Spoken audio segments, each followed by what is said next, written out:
Hi, I'm Jim Basinger, and I want to be your new close personal friend.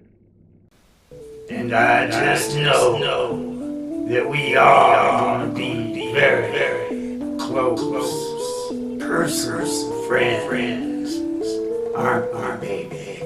And now that we are new close personal friends, you can just think of me as good old Uncle Jim. We can do one of the things that I enjoy doing with my close personal friends. And let's talk about things like science and history.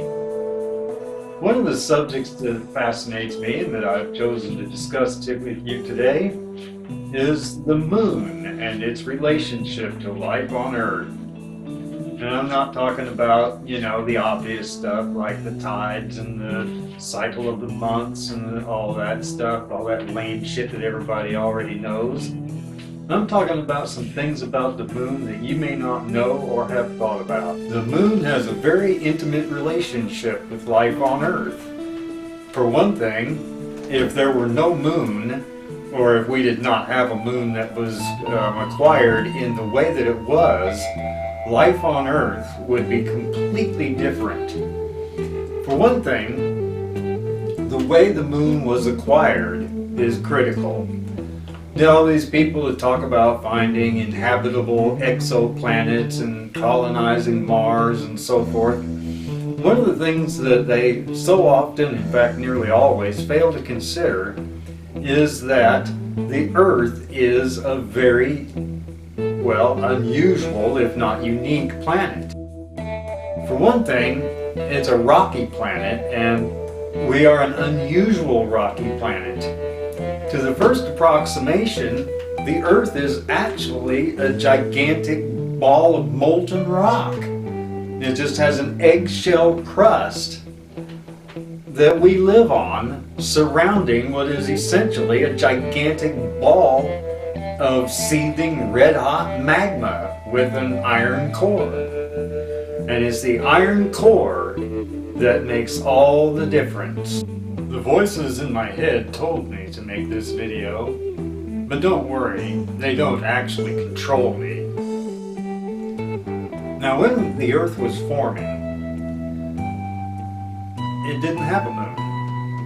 And then, according to the theory, I'm going to skip a lot of details because it's not important to what I'm getting to here, a gigantic planet named Theia slammed into the Earth. And apparently the critical thing was that it hit at a glancing angle, and so the two iron cores of the planets came just close enough together to merge, and a lot of the rocky material splashed off into space.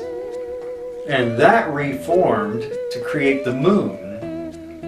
And the Earth was left with a larger iron core than a rocky planet would normally have. Venus and Mars and Mercury, and the moon itself for that matter, don't have an iron core as large as the Earth's. And so they are basically tectonically dead, and they don't have magnetic fields. But the Earth is very tectonically active because it just has a thin eggshell crust of granitic rock primarily floating on this gigantic ball of molten rock with a huge iron core, which incidentally is also the reason why we have a protective electromagnetic shield around the Earth that helps protect life on Earth. But one of the things that creates is land, and here's why. If the Earth had not acquired the moon in the way that it did, this would be truly a water planet. There would be no dry land, except for perhaps the tops of very tall volcanoes poking up through the ocean as temporary islands. If it were not for the way that we acquired the moon, we wouldn't have plate tectonics. This would be like Venus, which is a planet that's just about nearly Earth's size, but apparently has no plate tectonics. And so we wouldn't have any dry land. This would be an ocean planet. And so naturally that would have a profound effect on the type of life that would evolve here now, wouldn't it? But since we do have plate tectonics, unlike the other rocky planets in our solar system, we have life on land and in the air. And also, because we have plate tectonics, we have accelerated evolution of life. Now you stop and think about that. Habitat diversity leads to species diversity. And of course, if you have just, an all one world ocean, you're going to probably have a pretty low diversity of life. And if you have land, you're going to have a higher diversity. And if that land is joined all together in one mass, like Pangaea, for example, in ancient times, then you're going to have a lower diversity of land life.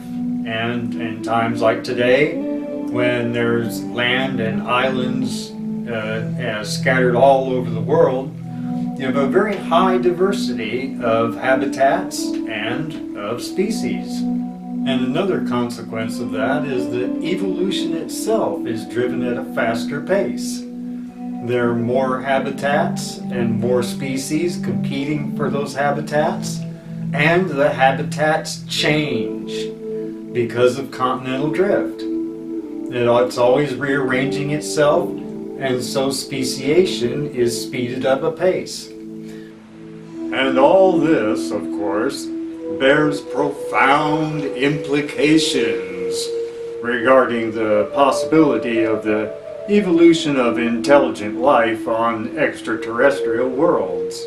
After all, even on a planet so uncommonly suited for life, it has still taken us 4 billion years of evolution to get where we are today. And in my personal opinion, sometimes the results are not very impressive. Well, I'm thinking you might have had about enough of good old Uncle Jim for now, so I'm gonna end this one. But I hope I gave you some food for thought. If you enjoyed this one, you can also check out some of my other videos on YouTube. I'll see if I can provide a link to those below. And for now, this is your close, intimate, personal new friend, good old Uncle Jim, signing off.